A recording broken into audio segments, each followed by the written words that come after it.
денеска е денот на наставниците, а исто така имаме прилика и да бидеме тука на почетокот на изградба на новото училиште во општина Центар и затоа би сакала да искористам оваа прилика да кажам неколку збора од нашата програма и нашиот план во делот на образованието.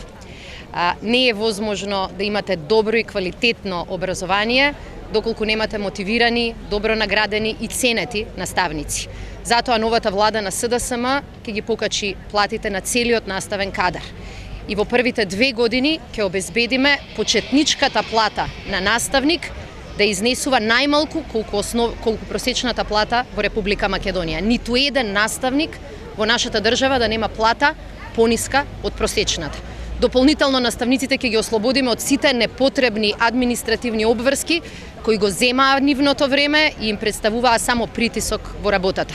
Ќе го укинеме екстерното тестирање и ќе ги ослободиме наставниците од стравот од казни.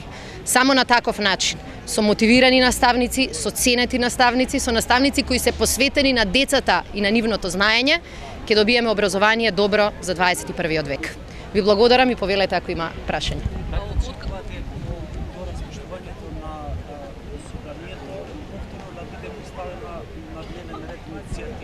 За заштита на сведоци и крајен рок на СЈО, со оглед на тоа дека падне трајно днес изличен предлог како што беше одбиено во опозиција. Предлози нови може да има, меѓутоа клучното прашање е дали Собранието ќе донесе одлука за продолжување на мандатот на СЈО и за заштита на нивните сведоци.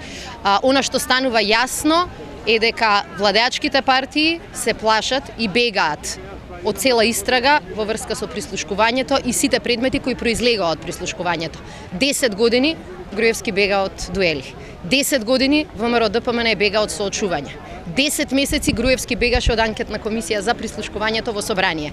Сега станува јасно дека виновниците сакаат по секоја цена да избегаат од вистински истраги.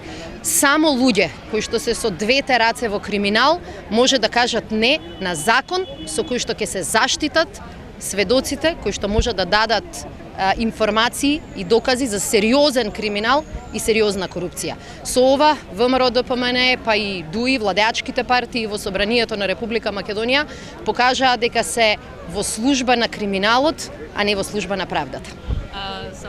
Утринава владеачката ВМРО јасно кажа дека не ја поддржува работата на СЈО. Дали ова значи дека се загрозуваат изборите? Може ли да дојде до одлагање на терминот од 11 декември?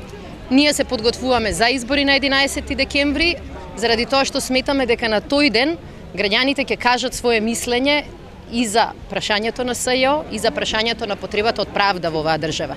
И ќе ги казнат сите оние кои бегаат од истраги. Ќе ги казнат сите оние кои што бегаат од вистинско лоцирање и казнување на криминалот.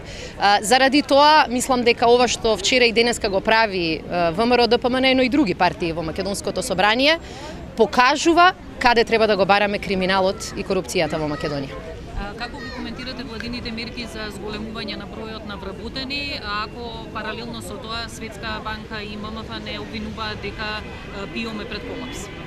Она што е проблем е дека бројот на лица кои што се осигурани во фондот за ПИОМ практично не одговара на бројките кои што ги дава владата. Бројките кои што владата ги кажува во македонската јавност не соодветствуваат дури ни со бројките кои истата влада ги испраќа во Брисел. И за тоа постојат и документи. Знаете како, кога почнува ваков период пред избори, очигледно е дека ВМРО ДПМН не може да си ги дефинира каде и во која мерка лаже. Меѓутоа, состојбите со ПИОМ, состојбите во ПИОМ се сериозно загрижувачки за сите граѓани во оваа држава. И заради тоа сметаме дека и дискусијата по буџетот ќе мора да се осврне на ова важно прашање.